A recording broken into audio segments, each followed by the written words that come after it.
Idioms can be hard to understand. Idioms are things that we say that have a meaning, but it's not exactly what the words are saying. So in English, we have idioms like I hit the nail on the head, or I was glued to my seat, or we have those kind of things that are idioms. And when we do language learning, uh, understanding idioms is a challenge.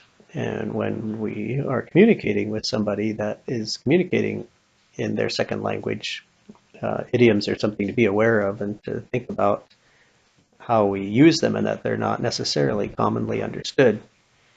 When we lived in Haiti, we learned Haitian Creole, and learning the idioms was one of the things that I had to do. And I learned some of them by experience. One time, Pastor Paul, who was my friend there, wanted to take his mother to the doctor. So he said, I want you to go along with us. Go along with us to the doctor. He was taking her to a doctor that was about um,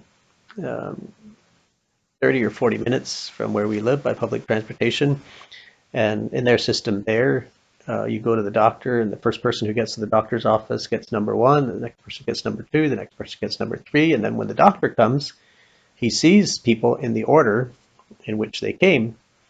So if you come later, you get a high number, and then you might not get seen until the afternoon. So you sit there all day waiting to see the doctor. So Pastor Paul said, I want to get there early in the morning so my mother gets a low number. I don't want her to sit in the sun all day. Like, she's an older person, and so I want her to get there early and get a low number. So we're going to leave early in the morning. I said, okay, fine. Uh, what time? So he said, well, 6 o'clock. I want to leave at 6 o'clock in the morning. So, okay, I'll be at your house at 6 o'clock in the morning. So a couple times the day before we were going, he said to me, now remember, we're leaving at 6 o'clock. So I said, yep, I'll be there. Um, so I got up the next morning, and it wasn't even light yet. And I thought, this is really strange. Like, people don't have electricity. They don't get up while it's still dark. But I got up and I lit my lantern and shaved and got ready and dressed and had a little something to eat. And then I went down to Pastor Paul's house, and I sat outside of his house on a pile of blocks. When I got there, nobody was up. The doors were all closed, and I knew that no one was up yet. So I thought, well, he said he wants to leave at 6 o'clock. So I sat on a pile of blocks outside his house, and after a few minutes, Madame Paul, his wife, stuck her head out the door, and she had just gotten out of bed, and she was like, Pastor Merle, like, what are you doing here at this time of the morning? And I said, well, Pastor Paul wanted me to go with him to take his mother to the doctor, and he said that he wanted to leave at 6 o'clock. She just laughed. She said, he doesn't want to leave at 6 o'clock. Like, you go home. We'll send a boy down and tell you when we're ready to go. So I was like, okay. So I went home and was with my family at breakfast. And I don't know, 7:30, someone came and said, okay, Pastor's ready to go now. So I went down to Pastor Paul's house. We went to the doctor and took his mother to the doctor. We got there, got a good number, and everything went good. And afterwards, I asked him, I said, no, I'm a little confused. Like, you told me yesterday a couple of times that you want to leave at 6 o'clock in the morning, and you told me, be here 6 o'clock. I want to leave at 6 o'clock in the morning. And but then when I got to your house at 6 o'clock in the morning, you weren't ready to go, and your wife said, "Oh, he doesn't want to leave at 6 o'clock." And so, what didn't I understand? And he said, "Well, 6 o'clock is just an expression. It means kind of like we would say in English, first thing in the morning."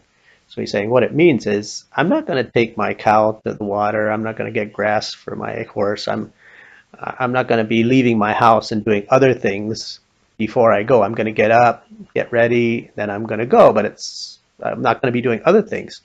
So I don't want you to be leaving your house and doing other things because I don't want to have to look for you. Like, stay at your house, and I'll let you know when I'm ready to go. So I was like, okay, all right, I understand that. That makes sense. I said, what if you had wanted to leave at 6 o'clock? Then what would have you said?